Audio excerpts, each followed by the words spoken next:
सभी को जय मसीह की। जैसे कि मैंने शॉर्ट वीडियो में आपको बताया था कि अब से मैं पूरा चैप्टर डाला करूंगी। जो हेडिंग है उसको पूरा खत्म करके लॉन्ग वीडियो डाला करूंगी।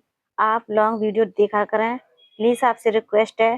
तभी आपके समझ में आएगा कि वचन क्या कहना चाहता है, परमेश्वर आपसे क्या कहना चाहता है, परमेश्वर की आत्मा आपसे क्या कहना चाहती है। इसलिए मैं जो न्यू है, जो हेडिंग पड़ी हुई है, अध्याय 7-6 की 9वीं आयत है।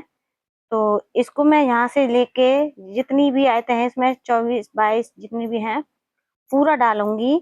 तो आप देखें, आप सुने और पढ़ें, और इससे आप अपने परमेश्वर की अगुवाई में बढ़ें, खरी शिक्षा के वचन में। तो इसलिए परमेश्वर को आदर महिमा दे सकें हम। तो आज मैं ये नू की हेडिंग पढ़ने जा रही हूँ। लॉन्ग वीडियो देखा करें।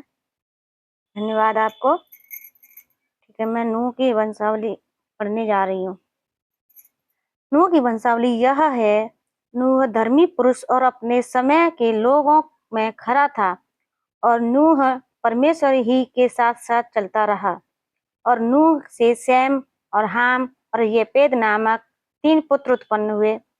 उस समय पृथ्वी परमेश्वर की दृष्टि में बिगड़ गई थी और उपद्रव से भर गई थी। और परमेश्वर ने पृथ्वी पर जो दृष्टि की तो क्या देखा कि वह बिगड़ी हुई है, क्योंकि सब प्राणियों ने पृथ्वी पर अपना अपना चाल चलन बिगाड़ लिया था। तब परमेश्वर ने नूह से कहा, सब प्राणियों के अंत करने का प्रश्न मेरे सामने आ गया है, क्योंकि उसके कारण पृथ्वी उपद्रव से भर गई है। इसलिए मैं उनको पृथ्वी समेत नष्ट कर डालूंगा। इसलिए तू गोपेर वृक्ष की लकड़ी का एक जहाज बना ले, उसमें कोठरियां बनाना, और भीतर बाहर उस पर राल लगाना। इस ढंग से तू उसको बनाना। जहाज की लंबाई 300 हाथ, चौड़ाई 5 हाथ और ऊंचाई 3 हाथ की हो। जहाज में एक खिड़की बनाना, और उसके एक हाथ ऊपर से उसकी छत बनाना, और जहाज की एक ओर एक द्वार पर रखना। और जहाज में पहला, दूसरा, तीसरा खंड बनाना। और सुन, मैं आप पृथ्वी पर जल प्रलय करके सब प्राणियों को, जिसमें जीवन का प्राण है, आकाश के नीचे से नष्ट करने पर हूँ। और सब जो पृथ्वी पर हैं मर जाएंगे, परंतु तेरे संग में वाचा बांधता हूँ। इसलिए तू अपने पुत्रों, स्त्री और बहुओं समेत जहाज में प्रवेश करना। और सब जीवित प्राणियों में से तू एक एक जाति के 2-2, अर्थात एक नर और एक नारी, ये मादा, जहाज में ले जाकर अपने साथ जीवित रखना।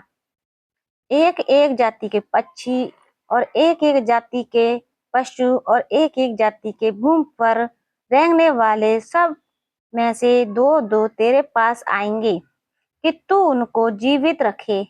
और भांति भांति का भोज्य पदार्थ जो खाया जाता है, उनको तू लेकर अपने पास इकट्ठा कर रखना, जो तेरे और उनके भोजन के लिए होगा। परमेश्वर की इस इच्छा के अनुसार नूह ने किया।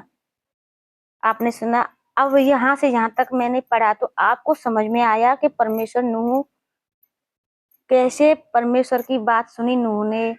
और मैं अगर इतना सा डाल देती या इतना सा डाल देती तो वो आपकी समझ में नहीं आता कि परमेश्वर नूह से क्या बातें हुई, क्या नहीं हुई। और ये कभी इतनी सी वचन मिलता आपको, कभी इतना सा वचन मिलता, कभी इतना सा वचन मिलता। इसलिए आज मैंने लॉन्ग वीडियो डाली है। प्लीज ज्यादा से ज्यादा लॉन्ग वीडियो डालें, आपसे यही विनती है। सभी को धन्यवाद अब तक सुनने के लिए। आपने सुना परमेश्वर का वचन क्या कह रहा है, किस तरह से परमेश्वर ने नूह के साथ बातें की, वाचा की, और नूह ने किस तरह से परमेश्वर के वचन का पालन किया। उसने सुना और पालन भी किया। अब अगली वीडियो में डालूंगी जल प्रलय। अगली वीडियो में मैं डालूंगी जल प्रलय, और जो इसमें जो पूरी जितनी भी आयतें हैं, फिर उसके बाद में अध्याय 8 शुरू हो जाएगा, जल प्रलय का अंत। इस तरह से मैं आपको डालूंगी, तो आपको पढ़ने में समझने में आसानी होगी, तो उससे परमेश्वर को महिमा मिलेगी, आपका जीवन बदलेगा, और आप भी परमेश्वर जो चाहता है वो आप कर सकोगे। ठीक है, थैंक यू। जय मसीह की सभी को धन्यवाद।